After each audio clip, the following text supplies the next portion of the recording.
Was he getting money from you? I was giving him money. Yes, I was taking care of him. So, I mean, okay. Something he ain't do for me. Tell me what would be the highest amounts that you would charge and what would be the lowest amount? So like when things was really slow, really bad, what's the lowest amount you would charge, and then what would be the highest amount? My quick visits I charge 80, my half an hours I charge 140, and my hours are 200. But if my quick visits, if people can't do 80, I used to do 65, 70. Okay. I never went no lower, no 40, no $25. You would not see me, no sir. Okay. And I'm protected all the way. Okay, okay.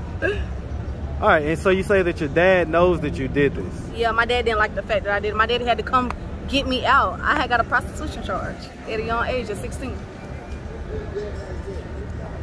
How do you feel about that? Do you feel like he did the right thing?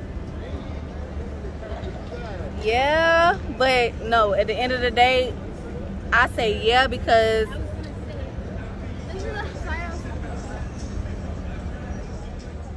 he didn't want me. What's up, YouTube? Become a member of the channel. Click the join button. You're going to get access to exclusive content, more updates, post-interview reactions, and the lost tapes that never made it to YouTube. Click the join button. Become part of the family. Now back to the content. What's up, YouTube? Atlanta Street Interviews out here with another one. So we got a young lady with us today. How you doing today, miss? I'm doing fine. And yourself? I'm doing great. I'm doing great. Your smile, you're making me smile. All right, cut it out. All right. So, are you homeless? No, I'm not. Okay. Are you? What's your situation right now? Nothing. I was just recently in a car accident, and I had split my kneecaps. So, like, it was a back fall for me right now. But I'm just trying to get back on my feet and get a job and shit like that. Okay. And so I see you. Yeah, I've seen you out here before, and I've seen you down at Gateway. So, what's your living situation like right now? I mean, I'm jumping from here and there. I'm not going to say I was never homeless, because I was. It was times that I was sleeping up under the bridge by Gateway. Okay. And how long ago was that? From that situation. It was like, maybe like a year ago. Okay, okay. And so right now you're kind of staying with a friend? Yeah. Okay, is this a male friend or a female friend? It's a male friend. Male friend? Is there a situation where you guys are romantically involved? I mean, sometimes it'd be like that. Sometimes he asks me to do things for favors. And I be telling myself I don't want to do it, but sometimes you gotta do what you gotta do to get where you at. Okay. I mean, how often does he ask for that type of stuff? Like 1-2 times a day. A day? Yeah. Like sometimes I don't do it, and sometimes I just feel free to run the streets. Okay. So how he asks for it 1-2 times a day? How often do you guys end up doing it? I mean, we don't do it every day. Maybe like 2 times a week. Okay. Okay. Does he consider you guys to be like in a relationship? He wanna be, but I can't take him seriously. Why not? Because he got so many hoes. You say he got some what? Too many hoes. Too many women. And I can't deal with that. I'm originally from New York. I don't play no mind games. I ain't for that. If you're gonna be serious with me, it should be only me, not me, her, and her. So are y'all having protected sex or unprotected? Baby, protected. Okay. I don't play like that. Okay, okay. All right. And so, I mean, as far as food and stuff, like, does he provide food and all that stuff? He provide food, but you know, I'm not gonna lie. Sometimes I have to go out there and get it the way I get it. I was an escort, but I stopped doing that. So now, God blessed me with a job, and I guess that's how I'm gonna be making myself eat and stuff every day. Okay. How old are you, by the way? Jobs. I'm 25. 25. Okay. And so, as far as the escorting goes, what age were you the first time that you did that? I started escorting at 14 because I was molested. I was taken advantage of by an older guy, and he put me in a gang. I was forced to do stuff I didn't want to do. So now that I'm older. How did that happen at 14? So okay, let me put a pin in that right there. That's okay. Fine. So let's go back to the beginning. So where are you from? I'm from New York originally. Hey man, shout out that big New York, man. Shout it out, all right? Shout out to Big Apple, man. What part of New York? I'm from Brooklyn, Flatbush man, Church. Shout out Flatbush, BK, all that, man. You know, I got an uncle that still owns a brownstone in Brooklyn. The neighborhood has changed a whole lot from when I was a kid, but wow. Okay. So up in New York. So did you grow up in New York as well? I left New York at 12 and went to Charlotte, North Carolina, where my father was. Okay. So you grew up at some point in New York. So okay, and I was just about to ask, Did you grow up with both your mom and your dad? My mom passed away when I was 14. Okay, I'm sorry to hear about that. You say so you went to live with your dad? Yeah. Okay. How did your mom die? My mom passed away. She was she was sick, but she kept shooting dirty needles and stuff, hanging around the wrong person. Uh-huh. Okay, I got you. I got you, big dog. Okay. Okay, so she was kind of in the streets and had that addiction going on? Yes. All right, I'm sorry to hear about that. And so you went to go live with your dad. What was you and your dad's relationship like up to that point? It was good. You know, it was hard for me actually to explain stuff that I went through in my past, like running away from home and wanting to run the streets and be grown, didn't want to go to school. It'd be hard to tell my dad certain situations, but he be trying to tell me like, you all I got and I'm all you got. So if you have any type of problems, come to him and ask, but it'd be hard sometimes. But I got through it. Is your dad still alive? Yeah, he is. He's 65. Okay, okay. It's a good age. That's Medicare age. I know a little bit about that. All right, okay, so... All right, so, I mean, growing up, would you say that you had a fairly normal childhood? Mm-hmm. Okay. And then, you know, tragedy struck with your mom and everything else. And so when you was up in New York, it was just you and your mom? No, it's me and my aunties and stuff. My mom stayed here in Charlotte. Okay, so she lived in Charlotte. And you lived with your aunties? Yeah, in New York, in Brooklyn. Okay. So then why did your mom's passing make you have to leave New York? Because I felt like I didn't have nobody. My aunt and them, they had kids. You know, they never treated me how my mother treated me. So almost like a stepdaughter type situation? Yeah. So I felt like by me being around my dad, and the reason why I left to be with my dad is because my dad had heart problems. I wanted to be closer to my dad because my daddy, he didn't have nobody. You know what I'm saying? And right. I'm his baby child. So my daddy had heart problems and stuff like that. I wanted to come here and make sure my dad was straight. Okay, I get that. Okay, did you go to high school in Charlotte? Yes, I did. I graduated high school at West Mecklenburg. Okay, any college? No. Okay. All right, so let's go back to where we put a pin in there. All right, okay. So in 14, this happened to you. What was the circumstances of that happening? How did that even, like, how did you and that guy even get in the same space? Well, what happened was when I used to run away from home and want to be grown, I was on sides of towns I shouldn't have no business on. And I met a guy and we was talking it up and he asked me what was my living situation. I told him I ran away from home and I was trying to get some money in my pocket. By me getting some money in my pocket, he taught me the game and taught me how to get money. And I was out here doing it, but the only thing I didn't like about the situation when I was doing it was that I had to come back with a certain amount of money. And when I didn't come back, he used to beat me in the head with a gun. So that was a little tragic. How much would you have to come back with? Like $300-400. And then you would get to keep the rest? Yeah. So how much would you make on an average night doing that? I mean, it's certain days that I wouldn't really be into it. Right. So maybe like 1,000 or more. Because the money's slow. It slows down. So some days it be good, some days it don't. Okay, okay. And so every day you didn't do it? Yeah. So okay, I get it, I get it. Okay, all right.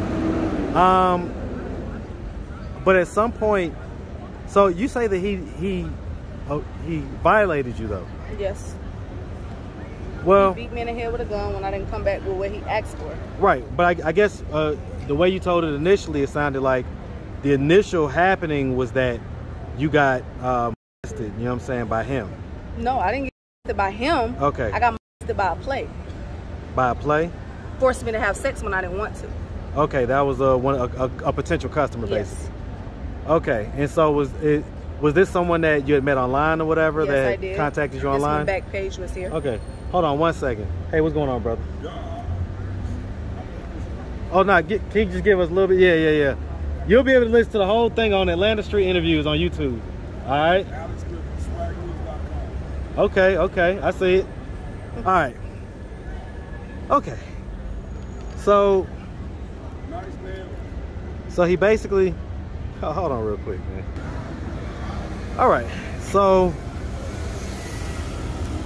I mean, I'm just gonna ask. I mean, so did you choose to get into the game? Because it sounds like, you know, the way you told the story, you know, it sounds like it was a choice that you made, even though you was young, whatever. I mean, I'm not gonna say, like, I could have stopped now that I'm older. You get what I'm saying? Like, it's times now that my age, like when I turned 18, I tried doing it again. It was hard a little bit because I was dealing with a dude, and my dude, he didn't like the fact that I was out here getting money the way I was getting money. So you had a boyfriend? Yeah, I had a dude. And my dad had to tell me straight up, like, if there was your nigga, he wouldn't have you out here doing what you doing. I was about to say, money. Was he getting money from you? I was giving him money. Yes, I was taking care of him. So, I mean, okay. Something he ain't do for me. Tell me what would be the highest amounts that you would charge and what would be the lowest amount? So like when things was really slow, really bad, what's the lowest amount you would charge, and then what would be the highest amount? My quick visits I charge 80, my half an hours I charge 140, and my hours are 200. But if my quick visits, if people can't do 80, I used to do 65, 70. Okay. I never went no lower, no 40, no $25. You will not see me, no sir. Okay. And I'm protected all the way. Okay. All right, and so you say that your dad knows that you did this? Yeah, my dad didn't like the fact that I did it. My daddy had to come get me out. I had got a prostitution charge at a young age of 16. How do you feel about that? Do you feel like he did the right thing?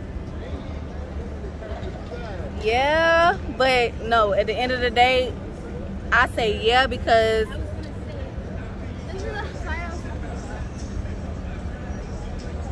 he didn't want me to go down that path by going through something like, because these days when you out here doing that, people out here they killing. Yeah. You know what I'm saying? So my daddy was right for coming to get me and taking me out that situation. But what I didn't like, I felt like at the end of the day, I did it, let me serve the consequences. But at the end of the day, my dad was there for me. So I can say I'm happy, but I'm not happy. I'm not happy because I didn't want to put my dad in a situation like that. And it was hard for me to tell him that I was out here doing it. I guess because I have daughters, right? And I guess I'm just trying to understand, why were you running away in the first place? It was no reason. That's the thing. My daddy and my family kept asking me the same question. It's because I wanted to be grown. It was the dudes. It was the dudes. The dudes was getting in my head, telling me to run the streets, and that's what I did. But why were you even around those dudes? Because I never went to school, and I don't know. I just wanted to see what I was missing out in the streets. And now that I'm older, I know I wasn't missing nothing. Because it sounds like your dad was there, you know. I mean, it sounds like he was, you know. It's just I choose to make the mistakes that I did. You know, ain't nobody forced me. Now that I was a little older, nobody forced me to do it. I just went out there and did it on my own. So only until I was younger. And so, I mean, are you in a relationship now? No. When was the last time you was in a relationship? I can't really say I was in a serious relationship because... Well, what about the guy that you was taking care of, you said? That was a long time ago. I was like 19. I'm 25. Well, it may seem like a long time to you, but, you know, as you get older, those 6 years becomes a smaller and smaller time So now period. I just be having friends. I don't really... relationship. Do you charge them for... No. Okay. Do they know that you used to do that? Yep. I tell every dude that I talk to what I used to do in my past. What's their reaction? Everybody tell me I'm a real one for being real. You know what I mean? So they don't judge you or nothing like that? And I always tell people, I'ma always tell anybody that I deal with what I do. Do they tell you? You judge me or you fuck with me. All right. Okay. All right. So at this point, and so I mean, so you've got friends, but then you've also got the guy that you live with. Well, he's just a guy that's looking out for me. Like, my clothes be there. Don't mind you. I don't really stay there. Right. My clothes be there, but I run the street. Like, right. I be out here. Right. And now that I'm older, now that I'm 25, like, I let that stuff go. Like, I don't sell pussy anymore. I trying to get a job. Like I said, recently I just got into what I just went through. So it was a slow back for me. Like, it was. And you said that was a car accident? What happened? Yeah, I split my kneecaps. I was definitely in a car and a tractor trailer hit us from the back. Jesus Christ. And smashed the car in, and I was up under the airbag. Is there a lawsuit involved or anything? Yes, I'm waiting on my money to come. It takes time, but hey man, you gotta watch these lawyers, man. These lawyers. Oh yeah, I know they love these lawyers. They'll take half the money. Oh, I know. And then the other half will go to the doctors. They'll leave you with about a $5 bill. Oh, I know. All right. Okay. All right. So at this point, are we content with our living situation? No. Like living with the guy? When I get this job, I just actually, Thursday, I got a job for DeKalb County Jail. Okay. Okay. So I'm gonna get this to stack my bread and do what I gotta do to make sure I'm good. And do you have any kids? No, I don't. Okay. Ever been married? No. No? Okay. All right. All right. Well, listen, I mean, I get that. And so you say you just got the job, right? Yes. Okay. Congrats. Congrats. All right. Well, listen, we really appreciate you taking the time, answering all of our questions. If anybody out there wanted to reach out, help, or donate, do you have a way they could do that? Do you have social media, Cash App, anything like that? Yes, I do. I have Cash App and I have social media. All right. What you got? My Facebook is MollyGuwap. It's spelled M-O-L-L-Y. MollyGuwap. G-U-W-A-P. You can hit me up on Facebook or Instagram. That's Gucci both of the Mane names. And my Cash App is $MollyGuwap, of course. It'll be capitalized M and capitalized G. You Gucci Mane, little sister? No, I'm not. All right. Well, like I say, we really appreciate you. And we definitely wish you nothing but the best out here, all right? Yes. All right. Make sure you have a good one. Thank you. All right.